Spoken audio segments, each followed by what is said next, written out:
Eric Vazeille. Bonjour. Donc Daniel Espar, chargé de la valorisation du patrimoine aéronautique et chargé de communication à Aéria Story. Nous souhaitons avoir votre impression pour cette belle fête aérienne à la Ferté-Alais. Et pourriez-vous nous faire rêver? Alors les impressions, le meeting de la Ferté-Alais étant un des plus importants de France, cette année plus particulièrement, il a un plateau exceptionnel. Chaque année ça se renouvelle, mais cette année est encore plus belle que les autres. Et si la météo est des nôtres cet après-midi, avec quelques orages prévus, on s'attend à une superbe fête.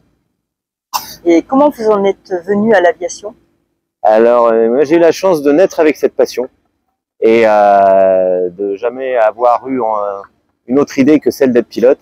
Et donc j'ai eu la chance de pouvoir l'assouvir dès mon plus jeune âge, à l'âge de 14 ans, par le planeur, qui était l'activité que je pouvais me payer à l'époque.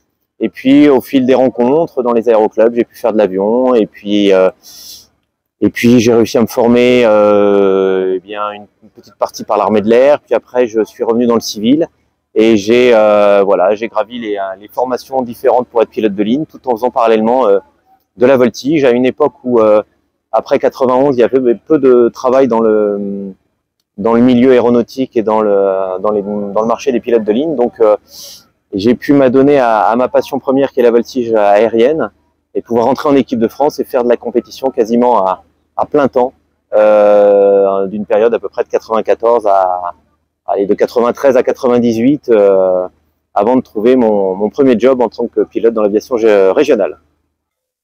Est-ce que vous avez un fait marquant, une anecdote dans votre carrière? L'aviation est parsemée de petites anecdotes. J'ai pas un fait marquant qui me vient en tête particulière. On a des images ça peut être simplement des images par exemple de convoyage entre les compétitions à plusieurs avions. Au-dessus, par exemple, de la Méditerranée en allant à un championnat qui était à Antalya. Et je me souviens de ce convoyage ou un convoyage au-dessus des États-Unis en allant de Vancouver à San Diego. C'est plutôt ça des images qu'un fait réel.